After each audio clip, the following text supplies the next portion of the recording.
দেশৰ প্ৰধানমন্ত্ৰীগৰাকীয়ে নিজকে চায়ৱালা বুলি কৈ গৌৰৱ অনুভৱ কৰে। গতিকে সেইগৰাকী প্ৰধানমন্ত্ৰীক আমি বিশেষভাৱে আহ্বান জনাব বিচাৰিছোঁ, অসমৰ চাহ উদ্যোগৰ উত্তৰণৰ কাৰণে এক বিশেষ পেকেজ ঘোষণা কৰিব লাগে আৰু এই চাহ জনগোষ্ঠীটোৰ ভূমিৰ সমস্যা, শিক্ষা, স্বাস্থ্য সকলো সমস্যা সমাধানৰ কাৰণে বিশেষ উদ্যোগ গ্ৰহণ কৰিবলৈ কৰম সন্মিলনৰ পৰা দাবী উত্থাপন কৰিছোঁ। চেপনবাসীৰ ৰাইজে খুব আন্তৰিকতাৰে সৈতে আৰু খুব মাটিৰ সৈতে সম্পৃক্ত হৈ এই কৰম সন্মিলন ভাগৰ আয়োজন কৰে। 10ম বাৰ্ষিক কৰম সন্মিলন ৰাইজৰ উদ্যোগত।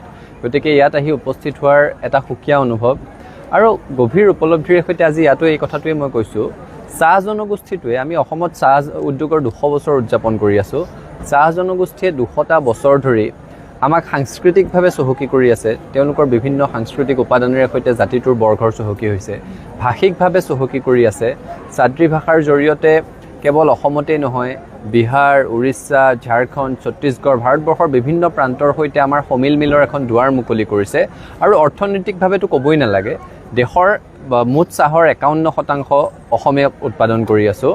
সমগ্ৰ বিশ্বৰ 11% আমি উৎপাদন কৰি আছোঁ আৰু গোটেই বিশ্বৰ বিভিন্ন প্ৰান্তত যেতিয়া 9 কাপ চাহ বাকি লোৱা হয়, তাৰে 1 কাপ চাহ অসমৰ চাহেৰে সৈতে তৈয়াৰ কৰা হয়।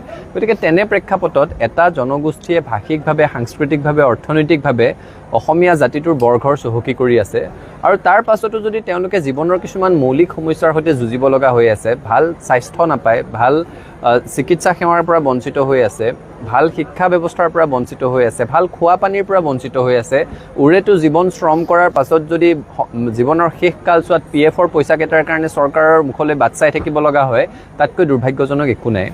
দেশৰ প্ৰধানমন্ত্ৰীগৰাকীয়ে নিজকে চায়ৱালা বুলি কৈ গৌৰৱ অনুভৱ কৰে।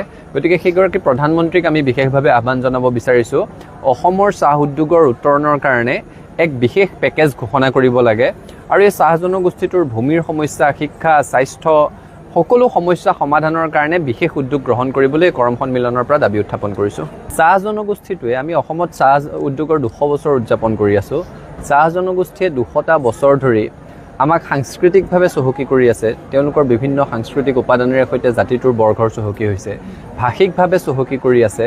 চাদ্ৰী ভাষাৰ জৰিয়তে কেৱল অসমতেই নহয়, বিহাৰ, উৰিষ্যা, ঝাৰখণ্ড, ছত্তীশগড়, ভাৰতবৰ্ষৰ বিভিন্ন প্ৰান্তৰ সৈতে আমাৰ সমিল মিলৰ এখন দুৱাৰ মুকলি কৰিছে আৰু অৰ্থনৈতিকভাৱেতো ক'বই নালাগে, দেশৰ মুঠ চাহৰ 51% অসমে উৎপাদন কৰি আছোঁ।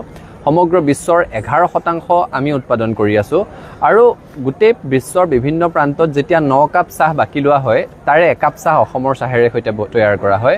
গতিকে তেনে প্ৰেক্ষাপটত এটা জনগোষ্ঠীয়ে ভাষিকভাৱে, সাংস্কৃতিকভাৱে, অৰ্থনৈতিকভাৱে অসমীয়া জাতিটোৰ বৰঘৰ চহকী কৰি আছে আৰু তাৰ পাছতো যদি তেওঁলোকে জীৱনৰ কিছুমান মৌলিক সমস্যাৰ সৈতে যুঁজিব লগা হৈ আছে, ভাল স্বাস্থ্য নাপায়, ভাল চিকিৎসা সেৱাৰ পৰা বঞ্চিত হৈ আছে, ভাল শিক্ষা ব্যৱস্থাৰ পৰা বঞ্চিত হৈ আছে, ভাল খোৱা পানীৰ পৰা বঞ্চিত হৈ আছে, উৰেতো জীৱন শ্ৰম কৰাৰ পাছত যদি জীৱনৰ শেষ কালছোৱাত PFৰ পইচাকেইটাৰ কাৰণে চৰকাৰৰ মুখলৈ বাট চাই থাকিব লগা হয়, তাতকৈ দুৰ্ভাগ্যজনক একো নাই।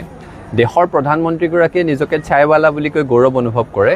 গতিকে সেইগৰাকী প্ৰধানমন্ত্ৰীক আমি বিশেষভাৱে আহ্বান জনাব বিচাৰিছোঁ, অসমৰ চাহ উদ্যোগৰ উত্তৰণৰ কাৰণে এক বিশেষ পেকেজ ঘোষণা কৰিব লাগে আৰু এই চাহ জনগোষ্ঠীটোৰ ভূমিৰ সমস্যা, শিক্ষা, স্বাস্থ্য সকলো সমস্যা সমাধানৰ কাৰণে বিশেষ উদ্যোগ গ্ৰহণ কৰিবলৈ কৰম সন্মিলনৰ পৰা দাবী উত্থাপন কৰিছোঁ।